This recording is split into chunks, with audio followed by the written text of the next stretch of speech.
Price the lord. ಯೇಸು ಕ್ರಿಸ್ತನ ಹೆಸರಿನಲ್ಲಿ ಜಯದ ವಾಕ್ಯ ಈ ಕಾರ್ಯಕ್ರಮಕ್ಕೆ ನಿಮ್ಮನ್ನು ನಾನು ಸ್ವಾಗತಿಸ್ತಾ ಇದ್ದೇನೆ. ಬನ್ನಿ, ಇವತ್ತಿನ ದಿನವು ಕರ್ತನಿಂದ ನೇಮಿಸಲ್ಪಟ್ಟಿದೆ. ಇದನ್ನು ಆನಂದ ಪಡೋಣ, ಸಂತೋಷ ಪಡೋಣ. ಸಂತೋಷ ಆನಂದದೊಡನೆ ನಾವು ತಂದೆಯ ದೇವರನ್ನು ಆರಾಧಿಸುವ, ಮಹಿಮೆ ಪಡಿಸುವ. ನಿಮ್ಮ ಕಷ್ಟ, ಸಂಕಟ, ದುಃಖ, ನೋವು, ಚಿಂತೆ, ಬಾಧೆ ಅಥವಾ ಯಾವುದೊಂದು ಪರಿಸ್ಥಿತಿಯಲ್ಲಿ ನಾವು ಹಾದು ಹೋಗ್ತಾ ಇದ್ದೀರಿ, ಭಯಪಡಬೇಡ್ರಿ.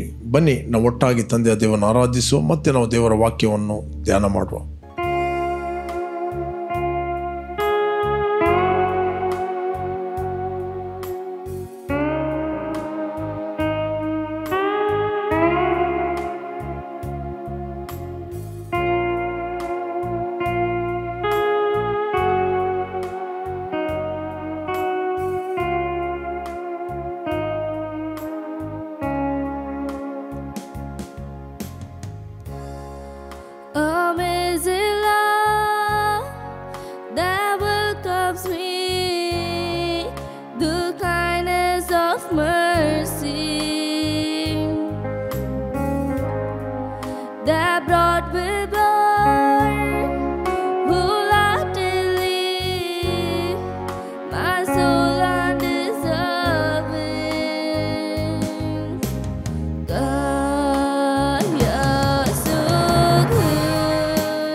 ಇವತ್ತು ನಾವು ಧ್ಯಾನಕ್ಕೆ ತೆಗೆದುಕೊಂಡಂಥ ದೇವರ ವಾಕ್ಯದ ಭಾಗ ಜ್ಞಾನೋಕ್ತಿ 4ನೇ ಅಧ್ಯಾಯ 10ನೇ ವಚನ.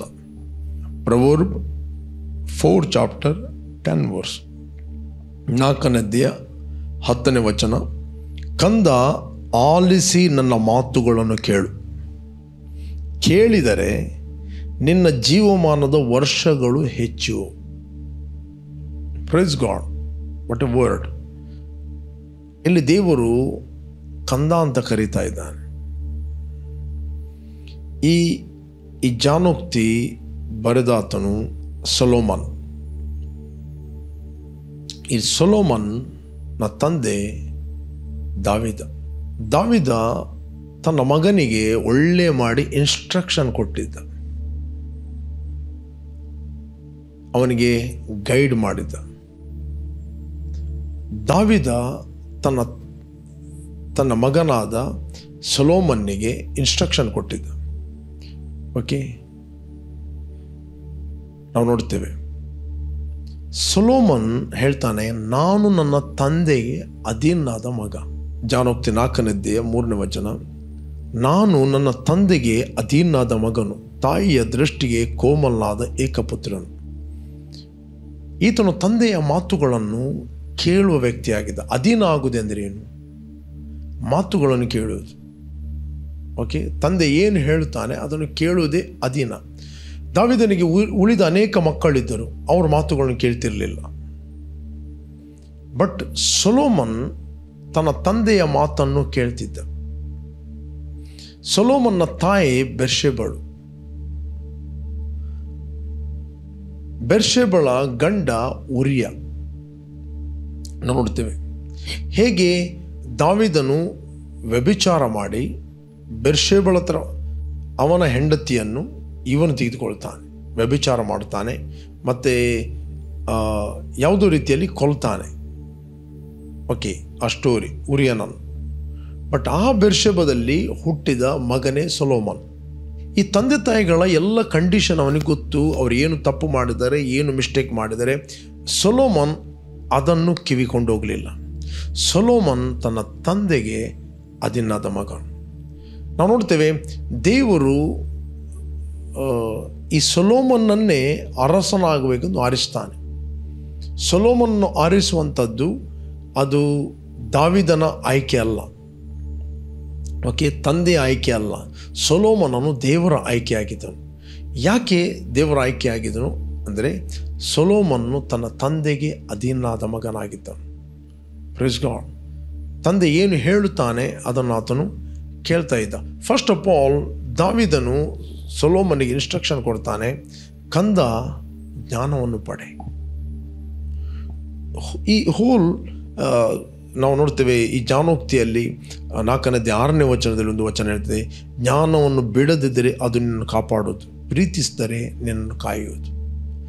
ಜ್ಞಾನವನ್ನು ನೀನು ಬಿಡದಿದ್ದರೆ, ಗಟ್ಟಿಯಾಗಿ ಹಿಡಿದರೆ ಅದು ನಿನ್ನನ್ನು ಕಾಪಾಡೋದು, ಪ್ರೀತಿಸಿದರೆ ಅದು ನಿನ್ನನ್ನು ಕಾಯುವುದು, ಪ್ರೊಟೆಕ್ಟ್ ಮಾಡೋದು. ಇಲ್ಲಿ ಸೊಲೊಮನ್ ಅರಸನಾದಾಗ ಆತನು 1000 ಕುರಿಗಳ ಯಜ್ಞವನ್ನು ಸಮರ್ಪಿಸ್ತಾನೆ. ಸಡನ್ಲಿ ಆ ರಾತ್ರಿಯಲ್ಲಿ ಅವನಿಗೆ ಕನಸಲ್ಲಿ ದೇವರು ಮಾತಾಡ್ತಾನೆ, ನಿನಗೆ ಏನು ಬೇಕು ಕೇಳು, ನಾನು ಕೊಡ್ತೇನೆ. ಏನು ಬೇಕು? ಸಡನ್ಲಿ ಅವನು ತಂದೆಯ ಇನ್ಸ್ಟ್ರಕ್ಷನ್ ಅವನಿಗೆ ಗೊತ್ತಿತ್ತು. ತಂದೆಯಿಂದ ಆತನು ಕೇಳಿದ್ದ. ತಂದೆ ಆತನಿಗೆ ಮಾತಾಡಿದ, ಮಗನೇ ಜ್ಞಾನವನ್ನು ಪಡೆ. ಅಷ್ಟೇ. ಜ್ಞಾನ ನಿನ್ನಲ್ಲಿ ಇದೆ ಅಂತ ಹೇಳಿದರೆ ಅದರಲ್ಲಿ ದೀರ್ಘಾಯುಷ್ಯವಿದೆ, ಜಯವಿದೆ, ಆರೋಗ್ಯವಿದೆ, ಧನ, ಐಶ್ವರ್ಯ, ಸಂಪತ್ತು ಎಲ್ಲವೂ ಜ್ಞಾನದಲ್ಲಿದೆ. ನೀನು ಕೊಟ್ಟಂಥ ಪ್ರಜೆಗಳನ್ನು ನನಗೆ ಪರಾಂಬರಿಸಲು ನನಗೆ ಜ್ಞಾನವನ್ನು ಅನುಗ್ರಹಿಸಬೇಕು ಅಂತ ಪ್ರಾರ್ಥಿಸ್ತಾನೆ. ಈ ಪ್ರಾರ್ಥನೆಯನ್ನು ಅವನು ಕಲಿತದ್ದು ತಂದೆಯಾದ ದಾವೀದನಿಂದ. Praise God. ತಂದೆ ಆತನಿಗೆ ಬೋಧಕನಾಗಿ ಹೀಗೆ ಹೇಳಿದ. ಅದಕ್ಕೆ ತಂದೆಯು ನನಗೆ ಬೋಧಕನಾಗಿ ಹೀಗೆ ಹೇಳಿದ, ತಂದೆಯು ನನಗೆ ಬೋಧಕನಾಗಿ ಹೀಗೆ ಹೇಳಿದ. ಇದೇ ಬೈಬಲ್ ಹೇಳ್ತದೆ. 4ನೇ ವಚನ ಜ್ಞಾನೋಕ್ತಿ 4:4 ನಾವು ಓದಿದರೆ ನಮಗೆ ಸಿಗ್ತದೆ. ತಂದೆಯು ನನಗೆ ಬೋಧಕನಾಗಿ ಹೀಗೆಂದನು, ನಿನ್ನ ಮನಸ್ಸು ನನ್ನ ಮಾತುಗಳನ್ನು ಹಿಡಿದುಕೊಳ್ಳಲಿ, ನನ್ನ ಆಜ್ಞೆಯನ್ನು ಕೈಗೊಂಡು ಸುಖವಾಗಿ ಬಾಳು, ಜ್ಞಾನವನ್ನು ಪಡೆ, ವಿವೇಕವನ್ನು ಸಂಪಾದಿಸು, ಮರೆಯಬೇಡ, ನನ್ನ ಮಾತುಗಳಿಗೆ ಓರೆಯಾಗಬೇಡ. ಜ್ಞಾನವನ್ನು ಬಿಡದಿದ್ದರೆ ಅದು ನಿನ್ನನ್ನು ಕಾಪಾಡುವುದು, ಪ್ರೀತಿಸಿದರೆ ನಿನ್ನನ್ನು ಕಾಯುವುದು. 7ನೇ ವಚನ, ಜ್ಞಾನವನ್ನು ಪಡೆಯಬೇಕೆಂಬುದೇ ಜ್ಞಾನಬೋಧೆಯ ಪ್ರಥಮ ಪಾಠ, ನಿನ್ನ ಎಲ್ಲ ಸಂಪತ್ತಿನಲ್ಲಿ ನಿಂದಲೂ ವಿವೇಕವನ್ನು ಪಡೆ. ಎಲ್ಲ ಜ್ಞಾನದ ಬಗ್ಗೆ ಮಾತಾಡ್ತಾನೆ. ಇಲ್ಲಿ ಸೊಲೊಮನ್ ದೇವರ ಹತ್ರ ಜ್ಞಾನವನ್ನು ಕೇಳ್ತಾನೆ. ಅವನು ಅನೇಕನಿಗೆ ರಾಜ್ಯಗಳು ಬೇಕು, ತುಂಬ ಧನ ಐಶ್ವರ್ಯಗಳು ಬೇಕು, ನನಗೆ ದೀರ್ಘಾಯುಷ್ಯ ಬೇಕು, ನನಗೆ ಒಳ್ಳೆಯ ಹೆಂಡತಿ ಬೇಕು, ನನಗೆ ಒಳ್ಳೆಯ ಮಕ್ಕಳು ಬೇಕು, ನನಗೆ ಒಳ್ಳೆಯ ಲ್ಯಾಂಡ್ ಬೇಕು, ಒಳ್ಳೆಯ ತೋಟ ಬೇಕು, ಒಳ್ಳೆಯ ಮನೆ ಬೇಕು, ಅಥವಾ ನಾನು ಎಲ್ಲ ರಾಜ್ಯಗಳಲ್ಲಿ ಇಡೀ ಲೋಕವನ್ನು ನಾನು ಕಾಂಕರ್ ಮಾಡಬೇಕು. ಏನು ಕೇಳಲಿಲ್ಲ. ಅವನು ಕೇಳಿದಿಷ್ಟೇ, ನನಗೆ ಜ್ಞಾನ ಬೇಕು. ಪ್ರೇರೆ, ಜ್ಞಾನದಲ್ಲಿ ಎಲ್ಲವೂ ಅಡಕವಾಗಿದೆ. ದೇವರ ವಿಷಯವಾದ ಜ್ಞಾನ ನಿನಗೆ ಸಾಮರ್ಥ್ಯವನ್ನು ಕೊಡುತ್ತದೆ. ಜ್ಞಾನ ಎಲ್ಲಿದೆ ಅಲ್ಲಿ ಜ್ಞಾನ ಎಂಬ ಆಕೆಯ ಬಲಗೈಯಲ್ಲಿ ದೀರ್ಘಾಯುಷ್ಯ ಇದೆ, ಎಡಗೈಯಲ್ಲಿ ಘನತೆ, ಧನ ಮತ್ತು ಘನತೆ ಇದೆ. ಆಕೆಯ ಮಾರ್ಗ ಕೂಡ ಸುಖಕರವ. ಓಕೆ, ಜ್ಞಾನವನ್ನು ಶ್ರೇಷ್ಠವೆಂದು ಭಾವಿಸ್ತಿರೋದು ನಿನ್ನ ಉನ್ನತಿಗೆ ತರುವುದು. ಓಕೆ, ನಿನ್ನ ಇಷ್ಟ ವಸ್ತುಗಳೆಲ್ಲ ಅದಕ್ಕೆ ಸರಿ ಕಂಪೇರ್ ಮಾಡಬೇಡ. ಜ್ಞಾನವನ್ನು, ಬೆಳ್ಳಿಯನ್ನು ಆಶಿಸೋದಕ್ಕಿಂತ ಜ್ಞಾನವನ್ನು ಆಶಿಸುವುದು ಉತ್ತಮ. ಬಂಗಾರಕ್ಕಿಂತಲೂ ಹವಳಕ್ಕಿಂತಲೂ ಅದು ಅಮೂಲ್ಯ. ಅನೇಕ ಜ್ಞಾನದ ವಿಷಯದಲ್ಲಿ ಮಾತಾಡುತ್ತದೆ. The wisdom will produce every good things. ಇಲ್ಲಿ 4:10 ದಾವೀದನು ಕಂದ, ಆಲಿಸಿ ನನ್ನ ಮಾತುಗಳನ್ನು ಕೇಳು, ಕೇಳಿದರೆ ನಿನ್ನ ಜೀವಮಾನದ ವರ್ಷಗಳು ಹೆಚ್ಚು. ಕಂದ, ನನ್ನ ಮಾತುಗಳನ್ನು ಆಲಿಸು, ಕೇಳಿದರೆ ನಿನ್ನ ಜೀವಮಾನದ ವರ್ಷಗಳು ಹೆಚ್ಚು. ನೀನು ಬೇಗ ಸಾಯುವುದಿಲ್ಲ. ಜ್ಞಾನವನ್ನು ನೀವು ಕೇಳಿದರೆ ನೀವು ಬೇಗ ಸಾಯುವುದಿಲ್ಲ. ಜ್ಞಾನ ನಿನಗೆ ಮರಣದಿಂದ ತಪ್ಪಿಸಿ ಕಾಪಾಡುತ್ತದೆ. ಜ್ಞಾನ ನಿನ್ನನ್ನು ಪ್ರೊಟೆಕ್ಟ್ ಮಾಡುತ್ತದೆ. ಜ್ಞಾನ ನಿನ್ನನ್ನು ಕಾಪಾಡುತ್ತದೆ. ಅದಕ್ಕೆ ದಾವೀದನು ಸೊಲೊಮೋನನಿಗೆ ಹೇಳ್ತಾನೆ, ಜ್ಞಾನವನ್ನು ಬಿಡದಿದ್ದರೆ ಅದು ನಿನ್ನನ್ನು ಕಾಪಾಡೋದು. ಪ್ರೀತಿಸಿದರೆ ಅದು ನಿನ್ನನ್ನು ಕಾಯುವುದು. ಕಂದ, ಆಲಿಸಿ ನನ್ನ ಮಾತುಗಳನ್ನು ಕೇಳು, ಕೇಳಿದರೆ, ಒಂದು ವೇಳೆ ನೀನು ಕೇಳಿದರೆ ನಿನ್ನ ವರ್ಷಗಳು ಹೆಚ್ಚು. ನೀನು ಅನೇಕ ವರ್ಷ ಬದುಕುತ್ತಿ. ಹಾಗಾದರೆ ಒಬ್ಬ ಮನುಷ್ಯನಿಗೆ ದೇವರು ಅನೇಕ ವರ್ಷಗಳನ್ನು ಇಟ್ಟಿದ್ದಾನೆ. ದಾವೀದನು ಹೇಳ್ತಾನೆ 139ನೇ ಕೀರ್ತನೆಯಲ್ಲಿ, ನನ್ನ ಆಯುಷ್ಯದ ಪ್ರಥಮ ದಿನವು ಪ್ರಾರಂಭವಾಗುವ ಮುಂಚೆ ಅದರ ಎಲ್ಲ ದಿನಗಳನ್ನು ನಿನ್ನ ಪುಸ್ತಕದಲ್ಲಿ ಬರೆದಿಟ್ಟಿದೆ. 139:16 ಜಾನೋಕ್ತಿ, ನಾನು ಇನ್ನು ಕೇವಲ ಪಿಂಡವಾಗಿರುವಾಗ ನಿನ್ನ ಕಣ್ಣುಗಳು ನನ್ನನ್ನು ನೋಡಿದವು. ನನ್ನ ಆಯುಷ್ಯ ಕಾಲದ ಪ್ರಥಮ ದಿನವು ಪ್ರಾರಂಭವಾಗುವ ಮೊದಲೇ ಅದರ ಎಲ್ಲ ದಿನಗಳು ನಿನ್ನ ಪುಸ್ತಕದಲ್ಲಿ ಬರೆಯಲ್ಪಟ್ಟವು. ಪ್ರತಿಯೊಂದು ದಿನದ ಪ್ಲ್ಯಾನ್, ಪ್ರತಿಯೊಂದು ದಿನದ ಯೋಜನೆ ನಿನ್ನ ಪುಸ್ತಕದಲ್ಲಿ ನೀನು ಬರೆದಿಟ್ಟಿದೆ. ಪ್ರೇರೆ, ದೇವರ ಹತ್ರ ನಿಮ್ಮ ವಿಷಯವಾದ ಪುಸ್ತಕವಿದೆ. ನೀನು ಹುಟ್ಟುವುದಕ್ಕಿಂತ ಮುಂಚೆ ನೀನು ಎಷ್ಟು ದಿನ ಬದುಕಬೇಕು, ಎಷ್ಟು ದಿನ ಇರಬೇಕು, ಎಲ್ಲ ದಿನಗಳನ್ನು ದೇವರು ಪುಸ್ತಕದಲ್ಲಿ ರೆಕಾರ್ಡ್ ಇಟ್ಟಿದ್ದಾನೆ. ಆ ಪುಸ್ತಕದಲ್ಲಿ ಬರೆದ ಪ್ರಕಾರವೇ ನಾವು ನಡೆಯಬೇಕಾದರೆ we must walk in spirit. ನಾವು ಇವತ್ತು ಕ್ರಿಸ್ತನಲ್ಲಿ ಜ್ಞಾನಿಗಳಾಗಿದ್ದೇವೆ. ಕ್ರಿಸ್ತನಲ್ಲಿ ನಾವು ನೂತನ ಸೃಷ್ಟಿಯಾಗಿದೆ. ಇದು ಸ್ಪಿರಿಚುವಲ್ ನಾಲೆಜ್. ನಾವು ಕ್ರಿಸ್ತನಲ್ಲಿ ನೀತಿವಂತರು, ನಾವು ಕ್ರಿಸ್ತನಲ್ಲಿ ಜಯಶಾಲಿಗಳಿಗಿಂತ ಜಯಶಾಲಿ, ನಾವು ಕ್ರಿಸ್ತನಲ್ಲಿ ನೋಡುವವರಾಗಿ ನಡೆಯುವವರಲ್ಲ, ಅನಿಸಿಕೆಯಲ್ಲಿ ನಡೆಯುವವರಲ್ಲ, ಕ್ರಿಸ್ತನಲ್ಲಿ ನಾವು ನಂಬಿಕೆಯಲ್ಲಿ ನಡೆಯುವವರಾಗಿದ್ದೇವೆ. ದೇವರಾತ್ಮನು ನಿಮ್ಮ ಆತ್ಮಕ್ಕೆ ಸಾಕ್ಷಿ ಕೊಡುತ್ತಾನೆ ನೀವು ಮಕ್ಕಳಾಗಿದ್ದೆ ಅಂತ. ದೇವರಾತ್ಮ ನಿಮ್ಮ ಆತ್ಮಕ್ಕೆ ಸಾಕ್ಷಿ ಕೊಡುತ್ತಾನೆ ನೀವು ಬಾಧ್ಯರು ಅಂತ. ದೇವರಾತ್ಮ ನಿಮ್ಮ ಆತ್ಮಕ್ಕೆ ಸಾಕ್ಷಿ ಕೊಡುತ್ತಾನೆ ನೀವು ನೀತಿವಂತರಂತ ಕ್ರಿಸ್ತನಲ್ಲಿ. ದೇವರಾತ್ಮ ನಿಮ್ಮ ಆತ್ಮಕ್ಕೆ ಸಾಕ್ಷಿ ಕೊಡುತ್ತಾನೆ ನೀವು ಕ್ರಿಸ್ತನಲ್ಲಿ ಪರಲೋಕದ ರಾಯಭಾರಿಗಳಾಗಿದ್ದೀರಿ ಅಂತ. ದೇವರಾತ್ಮ ನಿಮ್ಮ ಆತ್ಮಕ್ಕೆ ಸಾಕ್ಷಿ ಕೊಡುತ್ತಾನೆ ಕ್ರಿಸ್ತನು ನಿಮ್ಮಲ್ಲಿ ವಾಸ ಮಾಡ್ತಾ ಇದ್ದಾನಂತ. ಪ್ರೇರೆ, ದಿಸ್ ಇಸ್ ಸ್ಪಿರಿಚುವಲ್ ನಾಲೆಜ್. ಈ ನಾಲೆಜ್ ನಿಮ್ಮನ್ನು ಉನ್ನತಕ್ಕೆ ಕೊಂಡು ಹೋಗುತ್ತದೆ. ಈ ನಾಲೆಜ್ ನಿಮ್ಮನ್ನು ಉನ್ನತಕ್ಕೆ ಕೊಂಡು ಹೋಗ್ತದೆ, ಮರಣದಿಂದ ತಪ್ಪಿಸಿ ಕಾಪಾಡುತ್ತದೆ. ಒಂದು ವೇಳೆ ನಿನ್ನ ಹತ್ರ ಧನ ಐಶ್ವರ್ಯಗಳು ಇದೆ, ಆರೋಗ್ಯದ ಜ್ಞಾನ ಇಲ್ಲ ಅಂತ ಹೇಳಿದರೆ ನೀನು ನಕಾರಾತ್ಮಕ ಮಾತಾಡುತ್ತಿ. ದೇವರು ನನ್ನ ಬೇಗ ಕೊಂಡೋಗಿದ್ದರೆ ಒಳ್ಳೆಯದಿತ್ತು, ನಾನು ಸಾಯ್ತೇನೆ, ನಾನು ಸೂಸೈಡ್ ಮಾಡುತ್ತೇನೆ, ಎಲ್ಲ ಸಂಗತಿಗಳು ನಿನ್ನ ಬಾಯಲ್ಲಿ ನೀನು ಮಾತಾಡುತ್ತಿ. ಸೈತಾನಿಗೆ ನೀನು ದೊಡ್ಡ ಕಾರ್ಪೆಟ್ ಹಾಕಿ ವೆಲ್ಕಮ್ ಮಾಡುತ್ತಿ ಬೇಗ ನಿನ್ನನ್ನು ಕೊಂಡೋಗ್ಲಿಕ್ಕೆ. ಬಟ್ ಜ್ಞಾನ ನಿನ್ನಲ್ಲಿ ಇದ್ದರೆ ನೀನು ಹೇಳ್ತೀವಿ, ನಾನು ಸಾಯುವುದಿಲ್ಲ, ನಾನು ಬದುಕುತ್ತೇನೆ ಮತ್ತು ಯೆಹೋವನ ಕ್ರಿಯೆಗಳು ನಾನು ಸಾರುತ್ತೇನೆ. ಇದು ಸ್ಪಿರಿಚುವಲ್ ನಾಲೆಜ್, ಇದು ಆತ್ಮಿಕ ಜ್ಞಾನ. ಪ್ರೈಸ್ ಗಾಡ್, ಇದು ಆತ್ಮಿಕ ಜ್ಞಾನ. ಅದಕ್ಕೋಸ್ಕರ ದಾವೀದನು ಸೊಲೊಮೋನನಿಗೆ ಹೇಳ್ತಾನೆ, ಕಂದ, ಆಲಿಸಿ ನನ್ನ ಮಾತುಗಳನ್ನು ಕೇಳು. ಕೇಳದಿದ್ದರೆ ಎನಿ ಟೈಮ್ ಹೋಗ್ಬೋದು. ನೀನು ಕೇಳಿದರೆ ನಿನ್ನ ಜೀವಮಾನದ ವರ್ಷಗಳು ಹೆಚ್ಚುತ್ತವೆ. ಪ್ರೈಸ್ ಗಾಡ್, ವರ್ಷಗಳು ಹೆಚ್ಚುತ್ತವೆ. ನೀನು ಹೇಗೆ ಮಾತಾಡಬೇಕಂತ ದೇವರ ವಾಕ್ಯ ಹೇಳ್ತದೆ, ಹೇಗೆ ನಿನ್ನ ನಾಲಿಗೆಯನ್ನು ಕಾಪಾಡಬೇಕಂತ ವಾಕ್ಯ ಹೇಳ್ತದೆ. ದೀರ್ಘಾಯುಷಬೇಕು, ಬಹುದಿವಸ ಬದುಕಿ ಸುಖ ದಿನಗಳನ್ನು ನೋಡಬೇಕು. ಹಾಗಾದರೆ ನಾಲಿಗೆಯನ್ನು ವಂಚನೆಯ ಮಾತುಗಳನ್ನು ಆಡದಂತೆ ಬಿಗಿಯಾಗಿ ಹಿಡಿ, ಕೆಟ್ಟದನ್ನು ಬಿಟ್ಟು ಒಳ್ಳೆಯದನ್ನು ಮಾಡು. ಇಲ್ಲಿ ಬರೆಯಲ್ಪಟ್ಟಿದೆ, ಎಲ್ಲಿದೆ? ಕೀರ್ತನೆ 34:12. ದೀರ್ಘಾಯುಷ್ಯ ಬೇಕು, ಬಹುದಿವಸ ಬದುಕಿ ಸುಖವನ್ನು ಅನುಭವಿಸಬೇಕು. ಹಾಗಾದರೆ ಕೆಟ್ಟದಕ್ಕೆ ಹೋಗದಂತೆ ನಾಲಿಗೆಯನ್ನು ಕಾದುಕೋ, ವಂಚನೆಯ ಮಾತುಗಳಿಗೆ ಬಿಡದೆ ತುಟಿಗಳನ್ನು ಇಟ್ಟುಕೋ. ವಂಚನೆಯ ಮಾತುಗಳನ್ನು ಆಡದಂತೆ ನಾಲಿಗೆಯನ್ನು ಕಾಪಾಡು, ತುಟಿಗಳನ್ನು ಬಿಗಿಯಾಗಿ ಹಿಡಿ. ಸುಮ್ಮನೆ ಏನೇನೋ ಮಾತಾಡುವಂಥದ್ದಲ್ಲ. ಒಂದು, ನಮ್ಮ ನಾಲಿಗೆಯನ್ನು ಕಾಪಾಡೋದು. ಎರಡನೇದ್ದು, ದೇವರ ಜ್ಞಾನ ನಮಗೆ ಬೋಧಿಸ್ತದೆ ನಾವು ಪ್ರೀತಿಯಲ್ಲಿ ನಡೆಯಬೇಕು. ನಾವು ದೇವರಿಂದ ಹುಟ್ಟಿದವರು, ನಮ್ಮಲ್ಲಿ ಇರುವ ಪ್ರೀತಿ ಅದು ದೇವರ ಸ್ವಭಾವ, ದೇವರ ಆತ್ಮ, ದ ಡಿವಿನಿಟಿ ಆಫ್ ಗಾಡ್. ಯಾವಾಗ ನಾವು ಫೇತಲ್ಲಿ ಪ್ರೀತಿಯಲ್ಲಿ ನಡೆಯುತ್ತೇವೆ, ನಮ್ಮ ಇಂದ್ರಿಯಗಳ ಜ್ಞಾನವನ್ನು ನಿರಾಕರಿಸಿ ನಾವು ಅದರ ಮೇಲೆ ಡೊಮಿನೇಟ್ ಮಾಡಿ, ಆ ಜ್ಞಾನವನ್ನು ಡೊಮಿನೇಟ್ ಮಾಡಿ ಈ ಜ್ಞಾನದಿಂದ ನಾವು ಪ್ರೀತಿಯಲ್ಲಿ ನಡೆಯುತ್ತೇವೆ, ನಾವು ದುರಾತ್ಮಗಳ ಮೇಲೆ ದೊರೆತನ ಮಾಡುತ್ತೇವೆ. Bitterness is A spirit. ಒಬ್ಬನ ವಿಷಯದಲ್ಲಿ ಕಹಿ ಭಾವನೆ ಇಡುವಂಥದ್ದು ದೇರ್ ಇಸ್ ಅ ಡಿಸೆಪ್ಷನ್. ಅದರ ಹಿಂದೆ ಇರುವಂಥ ದುರಾತ್ಮಗಳು. ಯಾಕೆ ಮನುಷ್ಯರು ಇಮಿಡಿಯೇಟ್ಲಿ ಫೇತಲ್ಲಿ ನನ್ನಲ್ಲಿರುವ ಪ್ರೀತಿಯು ಎಲ್ಲ ಕಹಿ ಭಾವನೆಗಳಿಗಿಂತ ಹೆಚ್ಚಾಗಿದೆ ಎಂದು ಎದುರಿಸದೆ ಜನರು ಏನು ಮಾಡ್ತಾರೆ, ಇಮಿಡಿಯೇಟ್ಲಿ ಅದನ್ನು ಅಂಗೀಕಾರ ಮಾಡಿ ಆ ವ್ಯಕ್ತಿಯ ಮೇಲೆ ಬಿಟರ್ನೆಸ್ ಇಡ್ತಾರೆ. ಅವ್ರಿಗೆ ಗೊತ್ತಿಲ್ಲದ ರೀತಿಯಲ್ಲಿ ದುರಾತ್ಮಗಳು ಅವರ ದೇಹದಲ್ಲಿ ಆಕ್ರಮಣ ಮಾಡಿ ರೋಗಗಳನ್ನು ತಂದು ಹಾಕ್ತವೆ. ಓಕೆ, ಒಬ್ಬ ವ್ಯಕ್ತಿ ಮಿಸ್ಟೇಕ್ ಮಾಡಿದಾಗ ನೀವು ಕ್ಷಮಾಪಣೆ ಕೊಡುವುದಿಲ್ಲ ಅಂತ ಹೇಳಿದರೆ, the spirit of unforgiveness is a spirit of devil, evil spirit. ಅದು ನಿಮ್ಮ ತಲೆಯನ್ನು, ಥಾಟ್ಗಳನ್ನು ಹಾಕಿ ನಿಮ್ಮ ದೇಹವನ್ನು ಆಕ್ರಮಣ ಮಾಡುತ್ತದೆ. ನೀವು ಕ್ಷಮಿಸಲು ತೀರ್ಮಾನ ಮಾಡಿದರೂ ಆ ದುರಾತ್ಮ ನಿಮ್ಮಲ್ಲಿ ಮಾತಾಡಿದ್ರೆ ಕ್ಷಮಿಸಬೇಡ, ಸುಮ್ಮನೆ ಕ್ಷಮಿಸಬೇಡ, ಅದು ನಿಮ್ಮ ಇಮೋಷನ್ಗಳು ಫೀಲ್ ಮಾಡ್ತದೆ. ಅದರ ಮಧ್ಯದಲ್ಲಿ ನಿಮ್ಮ ಆತ್ಮ, ದೇವರ ಆತ್ಮ ಒಂದು ಆತ್ಮವಾಗಿದೆ. ನೀವು ಆತ್ಮದಲ್ಲಿ ಒಳಗಿಂದ ಎದ್ದು ಹೇಳ್ತೀರಿ, ಈ ವ್ಯಕ್ತಿಯನ್ನು ನಾನು ಕ್ಷಮಿಸ್ತೇನೆ, ಪ್ರೀತಿಸ್ತೇನೆ. ಆಗ ನಂಬುವವರ ಹೊಟ್ಟೆಯ ಒಳಗಿಂದ ಜೀವಕರವಾದ ನದಿಗಳು, ಸಮಾಧಾನದ ಪ್ರೀತಿಯ ನದಿಗಳು ನಿಮ್ಮ ಒಳಗಿಂದ ಉಕ್ಕಿ ಹರಿತವೆ. ರೋಗವು ರಟ್ಟಿ ಹೋಗ್ತದೆ.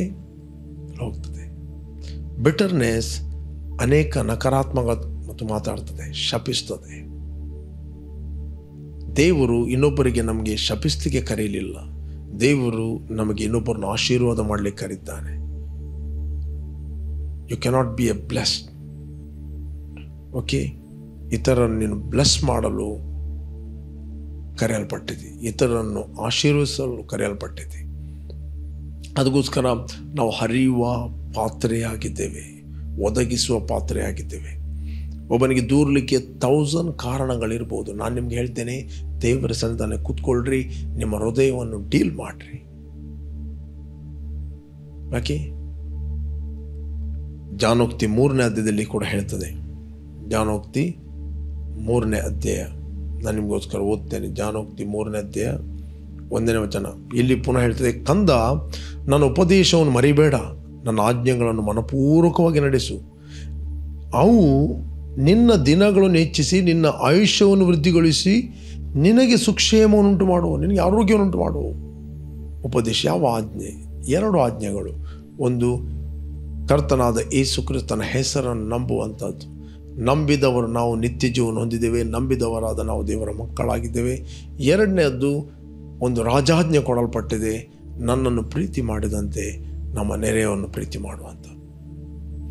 ಒಬ್ಬನ್ನು ದ್ವೇಷಿಸಲಿಕ್ಕೆ 1000 ರೀಸನ್, ಕಾರಣಗಳು ಇರ್ಬೋದು. ಸ್ಟಿಲ್ ನಾವು ಚೂಸ್ ಮಾಡಿದ್ದೇವೆ, ನಿರ್ಧಾರ ಮಾಡಿದ್ದೇವೆ ಕ್ಷಮಿಸಲಿಕ್ಕೆ, ಇನ್ನೊಬ್ಬರನ್ನು ಪ್ರೀತಿಸಲಿಕ್ಕೆ ನಾವು ನಿರ್ಧಾರ ಮಾಡಿದ್ದೇವೆ. ಓಕೆ, ಕಹಿ ಭಾವನೆ ನಮ್ಮನ್ನು ಸ್ಟಾಪ್ ಮಾಡಲಿಕ್ಕೆ ಆಗೋದಿಲ್ಲ, ನಮ್ಮಲ್ಲಿರುವ ಪ್ರೀತಿಯನ್ನು ಬ್ಲಾಕ್ ಮಾಡಲಿಕ್ಕೆ ಆಗೋದಿಲ್ಲ, ನಮ್ಮ ಒಳಗಿರುವ ಸಮಾಧಾನವನ್ನು ಬ್ಲಾಕ್ ಮಾಡಲಿಕ್ಕೆ ಆಗೋದಿಲ್ಲ. ಹೊರಗಿನ ಬಿಟರ್ನೆಸ್ ಫೋರ್ಸ್, ಬಿಟರ್ನೆಸ್ ಈವಿಲ್ ಸ್ಪಿರಿಟ್ಗಳು, ಆ್ಯಂಗರ್ ಸ್ಪಿರಿಟ್ಗಳು ನಮ್ಮ ಒಳಗಿದ್ದ ಸತ್ಯವನ್ನು, ನಮ್ಮ ಒಳಗಿರುವ ಪ್ರೀತಿಯನ್ನು ಅವುಗಳು ಬ್ಲಾಕ್ ಮಾಡಲಿಕ್ಕೆ ಆಗೋದಿಲ್ಲ. ದೇವರು ಸುಮ್ಮನೆ ಇನ್ನೊಬ್ಬರನ್ನು ಪ್ರೀತಿ ಮಾಡು ಅಂತ ಹೇಳಿಲ್ಲ, ಯಾಕಂದರೆ ನಮ್ಮ ಸ್ವಭಾವ ಬದಲಾಗಿದೆ. ಕ್ರಿಸ್ತನಲ್ಲಿ ದೇವರು ನಮಗೆ ನೂತನ ಸ್ವಭಾವವನ್ನು ಕೊಟ್ಟಿದ್ದಾನೆ. ಪ್ರೀತಿಯ ಆತ್ಮವು ನಮ್ಮ ಮೇಲೆ, ನಮ್ಮ ಒಳಗೆ ವಾಸ ಮಾಡ್ತಾ ಇದ್ದಾನೆ. ಕರ್ತನ ಸಂಸರ್ಗದಲ್ಲಿ ನಾವು ಒಂದು ಆತ್ಮವಾಗಿದ್ದೇವೆ. ನನ್ನ ಉಪದೇಶವನ್ನು ಮರಿಬೇಡ, ನನ್ನ ಆಜ್ಞೆಗಳನ್ನು ಮನಪೂರ್ವಕವಾಗಿ ನಡೆಸು. ಬೈಬಲ್, ಅವು ನಿನ್ನ ದಿನಗಳನ್ನು ಹೆಚ್ಚಿಸಿ ನಿನ್ನ ಆಯುಷ್ಯವನ್ನು ವೃದ್ಧಿಗೊಳಿಸಿ ನಿನಗೆ ಸುಕ್ಷೇಮ, ಆರೋಗ್ಯವನ್ನುಂಟು ಮಾಡುವ. ಇವತ್ತು ಅನೇಕರ ಜೀವಿತದಲ್ಲಿ ಆರೋಗ್ಯ ಇಲ್ಲ. ಯಾಕೆ ಇಲ್ಲ? ಅನ್ಫರ್ಗಿವ್ನೆಸ್, ಇನ್ನೊಬ್ಬರ ವಿಷಯದಲ್ಲಿ ಬಿಟರ್ನೆಸ್. ತುಂಬ ಪ್ರಾರ್ಥನೆಗೆ ಹೋಗ್ತಾರೆ, ನನಗೆ ಹಾಗೆ ಮಾಡಿದ, ಹೀಗೆ ಮಾಡಿದ, ಇನ್ನು ನಾನು ಸಭೆಗೆ ಬರುವುದಿಲ್ಲ. ಒಂದು ರೀತಿ ಬಿಟರ್ನೆಸ್. ನಾನು ಸಭೆಗೆ ಬರುವುದಿಲ್ಲ, ನನಗೆ ಯಾರು ಎನ್ಕರೇಜ್ ಮಾಡೋದಿಲ್ಲ, ಯಾರು ಸಪೋರ್ಟ್ ಮಾಡೋದಿಲ್ಲ, ನನಗೆ ಯಾರು ಕೇರ್ ಮಾಡೋದಿಲ್ಲ, ನನಗೆ ಯಾರು ಕೊಡುವುದಿಲ್ಲ. ಅಣ್ಣ, ಎಷ್ಟು ದಿನ ನೀನು ವಾಕ್ಯ ಕೇಳ್ತಾ ಇದ್ದಿ? ಯಾವಾಗ ನೀನು ವಾಕ್ಯಗಳನ್ನು ಪ್ರಾಕ್ಟೀಸ್ ಮಾಡುವಂಥದ್ದು? ಯಾವಾಗ ನೀನು ವಾಕ್ಯಗಳನ್ನು ಕಾರ್ಯರೂಪಕ್ಕೆ ತರುವಂಥದ್ದು? ಯಾವಾಗ ನೀನು ವಾಕ್ಯದಲ್ಲಿ ಜೀವಿಸುವಂಥದ್ದು? ಎಲ್ಲಿವರೆಗೆ ನಾವು ಶಾರೀರಿಕವಾಗಿ ಜೀವಿಸುವಂಥ, ಎಷ್ಟುವರೆಗೆ ನಮ್ಮ ಇಂದ್ರಿಯಗಳು ನಮ್ಮನ್ನು ಡಾಮಿನೇಟ್ ಮಾಡುವಂಥದ್ದು, ಎಲ್ಲಿವರೆಗೆ ನಾವು ಆತ್ಮಿಕ ಶಿಶುಗಳಾಗಿ ನಿಲ್ಲುವಂಥದ್ದು. ದೇವರು ಎಕ್ಸ್ಪೆಕ್ಟ್ ಮಾಡುತ್ತಾನೆ ನೀವು ಬೆಳೆಯಬೇಕು, ಇತರರನ್ನು ಬೆಳೆಸಬೇಕು ಅಂತ. ಜ್ಞಾನ ವಿವೇಕದಲ್ಲಿ ಬೆಳೆಯಬೇಕು, ಕ್ರಿಸ್ತನ ಕೃಪೆಯ ಜ್ಞಾನದಲ್ಲಿ ಬೆಳೆಯಬೇಕು. ಇದೇ ಬೈಬಲಲ್ಲಿ 3ನೇ ಅಧ್ಯಾಯ 18ನೇ ವಚನ, 2 ಪೀಟರ್ 2ನೇ ಪೇತ್ರ 3ನೇ ಅಧ್ಯಾಯ 18ನೇ ವಚನ, ನೀವು ಕೃಪೆಯಲ್ಲಿಯೂ ನಮ್ಮ ಕರ್ತನೂ ರಕ್ಷಕನೂ ಆಗಿರುವ ಯೇಸು ಕ್ರಿಸ್ತನ ವಿಷಯವಾದ ಜ್ಞಾನದಲ್ಲಿಯೂ ಅಭಿವೃದ್ಧಿಯನ್ನು ಹೊಂದುತ್ತಾ ಇರಿ. ಆತನಿಗೆ ಈಗಲೂ ಸದಾಕಾಲವೂ ಸ್ತೋತ್ರ, ಆಮೆನ್. ನೀವು ಕೃಪೆಯಲ್ಲಿಯೂ ನಮ್ಮ ಕರ್ತನೂ ರಕ್ಷಕನೂ ಆಗಿರುವ ಯೇಸು ಕ್ರಿಸ್ತನ ವಿಷಯವಾದ ಜ್ಞಾನದಲ್ಲಿಯೂ ಅಭಿವೃದ್ಧಿಯನ್ನು ಹೊಂದುತ್ತಾರೆ. ಜ್ಞಾನದಲ್ಲಿ ಅಭಿವೃದ್ಧಿ ಹೊಂದಿರಿ, ಜ್ಞಾನದಲ್ಲಿ ಬೆಳೆಯಿರಿ. ಓಕೆ, ನಾನು ಹೇಳ್ತೇನೆ, ನಿಮ್ಮ ಜೀವಿತ ಇದ್ದ ಹಾಗೆ ಇರುವುದಿಲ್ಲ. ಅದರಿಂದ ವಾಕ್ಯವನ್ನು ಕೇಳುವುದನ್ನು ರೂಢಿ ಮಾಡಿರಿ. ಎವ್ರಿ ಡೇ ಏನು ನೀವು ಕೇಳ್ತಾ ಇದ್ದೀರಿ ಅದನ್ನು ಪ್ರಾಕ್ಟೀಸ್ ಮಾಡಿರಿ. ಅದರ ಬಗ್ಗೆ ಲೇಜಿ ಆಗಬೇಡಿ, ಅದರ ಬಗ್ಗೆ ಸೋಮಾರಿಗಳಾಗಬೇಡ್ರಿ. Let's pray. ನಾನು ನಿಮಗೋಸ್ಕರ ಪ್ರಾರ್ಥಿಸ್ತೇನೆ. ಇಷ್ಟರವರೆಗೆ ನೀವು ಯೇಸುವನ್ನು ರಕ್ಷಕನ ಒಡೆಯನೆಂದು ನೀವು ಅಂಗೀಕಾರ ಮಾಡದಿದ್ದರೆ ಇದು ತಕ್ಕ ಸಮಯ. ನಿಮ್ಮ ಹೃದಯದಲ್ಲಿ ಆತನು ಕರೆಯಿರಿ. ಭೂಮಿ ಆಕಾಶಗಳನ್ನು ಉಂಟು ಮಾಡಿದ ಸರ್ವಶಕ್ತನಾದ ತಂದೆ, ಯೇಸುವಿನ ನಾಮದಲ್ಲಿ ನಾವು ನಿನ್ನ ಸನ್ನಿಧಿಯಲ್ಲಿ ಇದ್ದೇವೆ. ಯೇಸುವೆ, ನೀನು ಸುರಿಸಿದ ರಕ್ತದ ಮೂಲಕ ನಮ್ಮ ಅಪರಾಧಗಳು ಪರಿಹಾರವಾಗಿ ನಮಗೆ ಬಿಡುಗಡೆ ಆಯಿತು. ನಾವು ಮರಣದಿಂದ ಪಾರಾಗಿ ಕ್ರಿಸ್ತನ ಜೀವಕ್ಕೆ ಸೇರಿದ್ದೇವೆ. ಕ್ರಿಸ್ತನು ನಮ್ಮ ಜ್ಞಾನವಾಗಿದ್ದಾನೆ, ಕ್ರಿಸ್ತನು ನಮ್ಮ ನೀತಿ, ಬಿಡುಗಡೆ, ವಿಮೋಚನೆ ಆಗಿದ್ದಾನೆ. ಕ್ರಿಸ್ತನಲ್ಲಿ ನಾವು ಜ್ಞಾನಿಗಳಾಗಿದ್ದೇವೆ. Thank you Lord, thank you Lord. ನಾವು ಸಾಯುವುದಿಲ್ಲ, ಬದುಕುತ್ತೇವೆ. ಯಾವಿನ ಕ್ರಿಯೆಗಳನ್ನು ನಾವು ಸಾರುತ್ತೇವೆ. ಯಾವುದೇ ಬಿಟರ್ನೆಸ್, ಯಾವುದೇ ಕಹಿ ಭಾವನೆ ನಮ್ಮನ್ನು ಆಳಲು ಆಗುವುದೇ ಇಲ್ಲ. ಯಾವುದೇ ಬಿಟರ್ನೆಸ್, ಯಾವುದೇ ಸ್ವಾರ್ಥ, ಯಾವುದೇ ಫಿಯರ್ ನಮ್ಮನ್ನು ಆಕ್ರಮಣ ಮಾಡಲು ಆಗುವುದಿಲ್ಲ. ನಾವೆಲ್ಲರನ್ನು ಪ್ರೀತಿಸ್ತೇವೆ. ಯಾರ ಮೇಲೆಯೂ ನಾವು ಜಲಸ್ ಮಾಡೋದಿಲ್ಲ. ಯಾರ ಮೇಲೆ ಕರ್ತನೆ ಕಹಿ ಭಾವನೆ ಇಡುವವರಲ್ಲ. We love every one of God in Jesus name. Amen, amen, amen, amen. Praise God. Okay, ಯಾರು ನೀವು ಬರ್ತ್ಡೇ ಮತ್ತು ವೆಡ್ಡಿಂಗ್ ಆ್ಯನಿವರ್ಸರಿಯನ್ನು ಸೆಲೆಬ್ರೇಟ್ ಮಾಡ್ತಾ ಇದ್ದೀವಿ, ನಿಮಗೋಸ್ಕರ ಪ್ರಾರ್ಥನೆ ಮಾಡ್ತೇವೆ. Blessed happy birthday and blessed happy wedding anniversary. ತಂದೆ, ಯಾರು ಬರ್ತ್ಡೇ ಮತ್ತು ವೆಡ್ಡಿಂಗ್ ಆ್ಯನಿವರ್ಸರಿ ಸೆಲೆಬ್ರೇಟ್ ಮಾಡ್ತಾ ಇದ್ದಾರೆ, ಇವರು ಫ್ರೂಟ್ಫುಲ್ ಆಗಲಿ, ಬ್ಲೆಸ್ ಆಗಲಿ. ಕೆಡುಕನ ಎಲ್ಲ ಕೈಗಳಿಂದ ಇವರನ್ನು ತಪ್ಪಿಸಿ ಕಾಪಾಡು. ನಿನ್ನ ದೂತರುಗಳು ಯಾವಾಗಲೂ ಇವರ ಸುತ್ತಲಿರಲಿ. In Jesus name, amen, amen, amen.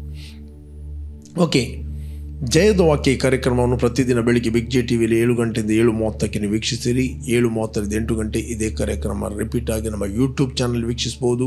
ನಮ್ಮ YouTube channel pastor Roshan Lobo Word of Victory Church Udupi. ಅದೇ ರೀತಿ ಸಂಜೆ Facebook, YouTube Word of Victory, ಅದರಲ್ಲಿ ನೀವು 7:15ರಿಂದ 8 ಗಂಟೆ ಲೈವ್ ಅಥವಾ ಪ್ರೀಮಿಯರ್ ನೀವು ವೀಕ್ಷಿಸ್ಬೋದು. ಇತರಿಗೆ ನೀವು ಶೇರ್ ಮಾಡಿರಿ, ವಾಕ್ಯವನ್ನು ದಿನವೂ ಕೇಳ್ರಿ. You are bless. ಆಮೆನ್.